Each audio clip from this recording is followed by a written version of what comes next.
PowerSpool includes dimensioning tools that are very powerful and yet so quick and simple to use. Here I'd like to go over a few of the options that are available to you and perhaps give you some ideas to their applications. I've opened a few spool drawings here that I created putting the dimensions and the tags all in a single ISO viewport. Starting with this simple spool that you see on the screen, you'll notice that the dimensions could use a little bit of editing. The Dimension Edit command is available directly from your ribbon here or on the Dimension dialog. Let's pull that up and you'll see that the active commands in the Dimension dialog, I can just scroll through this wheel at the bottom until I find what I like. And it's a simple matter of grabbing the dimensions and pulling it into place. Notice that it's snapped directly to the existing dimension on the drawing. That's because it's using this 1-inch value that I have set in the dialog. If I was to place another dimension, let's place a manual dimension. I'm not sure that I really need one here, but just for an example, just an overall dimension, notice that it snaps to that 1 inch and subsequently to half that value. So in this case, half an inch. This makes it easy to keep your drawings all nice and lined up and precise. All right, let's go to another example. I have a simple offset here, and again I want to pull up the dimension dialog and I want to use this manual placement command.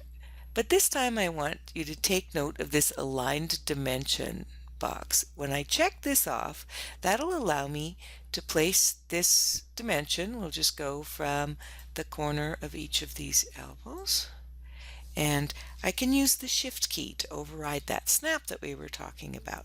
So I can place it wherever I want. Here I can just pull it into place so it's exactly where I want it to be. Let's go to another example. Again, it's a simple offset. And I don't really need to do this here. I just wanted to show you this dimension erase command that we have on the ribbon. I can use AutoCAD's erase commands and erase the dimensions whenever I like. But with this command, you'll see I can window the entire drawing regardless of what I've selected. Only the dimensions will be erased. That can be useful, particularly in congested areas. Here, let's go into the dimension dialog and we'll select the entire run. And here I'm just going to change the ISO plane. So let's just dimension that. And that works for me. The last spool I have here is just a sample compound offset. PowerSpool makes this really easy to do, where traditionally these are a little bit more difficult. Looking at this one, we'll just quickly, using the Edit Dimension command, pull some of these out of the way. Let's just go like that. And that's pretty much what I want. I did want you to notice that if I edit the dimension on one of the legs of the box itself, it will pull and edit the leg of the box that I'm closest to. We'll just leave that here for now.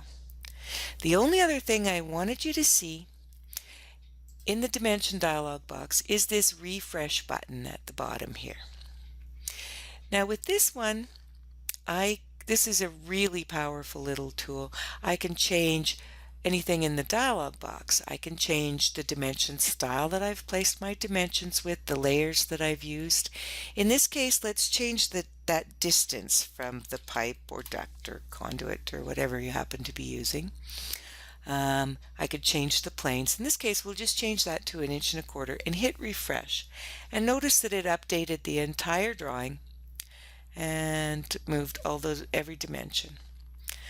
So I'm sure that you'll find that to be a very useful and powerful little tool. I hope I've been able to illustrate some of the features of the dimensioning within PowerSpool, and thanks for watching.